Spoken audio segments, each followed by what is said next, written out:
आकाश श्रेष्ठ कलाकार आकाश श्रेष्ठको दिन अब गए। आकाश श्रेष्ठलाई अब कसले पो फिल्म दिन्छ त? पूजा शर्मा। नायिका पूजा शर्माका कारणले पो आकाश श्रेष्ठ यतिकासम्म चलेका थिए। पूजा शर्माले छोडिसकेपछि अर्थात् पूजा शर्माको ब्यानरमा काम गर्न छोडिसकेपछि आकाश श्रेष्ठ म्युजिक भिडियोमा सीमित भएका छन्। अब म्युजिक भिडियो गर्न बाहेक उनीसँग कुनै पनि काम छैन र अब उनी ठुलो पर्दामा कहिल्यै पनि फर्किन सक्दैनन्। आकाश श्रेष्ठ भन्नेहरूको लागि आजको यो भिडियोले पक्कै पनि उनीहरूलाई कोमामा पुर्यायो भने नि फेरि त्यसको जिम्मेवार म चाहिँ हुने होइन है गाइस। सो आजको भिडियो ती व्यक्तिहरूले पक्कै पनि हेर्नुहोला जसले आकाश श्रेष्ठ अब ठुलो पर्दामा कहिले पनि फर्किन सक्दैनन् भन्थे नि, उनीहरूले आजको यो भिडियो हेर्न एकदमै जरुरी छ। सो गाइस, यसका साथै आकाश श्रेष्ठका फ्यानहरूले पनि आजको भिडियो हेर्नुहोला। तपाईँहरूको लागि एकदमै नयाँ गजबको न्युज लिएर आइसकेको छु। हो गाइस, पक्कै पनि आकाश श्रेष्ठ लामै समयदेखि ठुलो पर्दा यानि फिल्महरूमा देखेका छैन। देखे पनि उनी क्यामियो रोलमा अर्थात् एकदमै छोटो समयका लागि रोलहरू गर्दै आएका छन् फिल्महरूमा।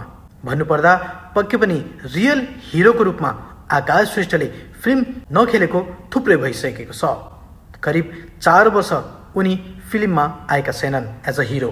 आकाश श्रेष्ठलाई ठुलो पर्दा यानि फिल्ममा एज अ नायक एज अ हिरोको रोलमा हेर्न नपाउँदा उनका फ्यानहरू पनि निकै निराश भएको देखिन्थ्यो।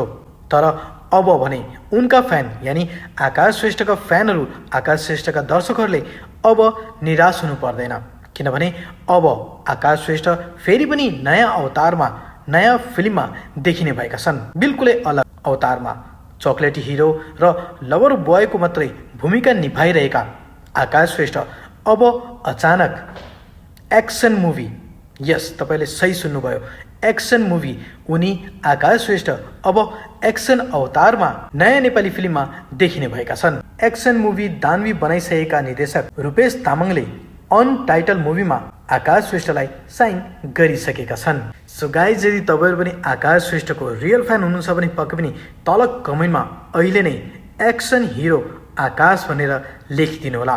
र के तपाईँ पनि आकाश श्रेष्ठलाई नयाँ मुभीमा हेर्न चाहनुहुन्छ त? पक्कै पनि कमेन्टमा लेख्नु होला।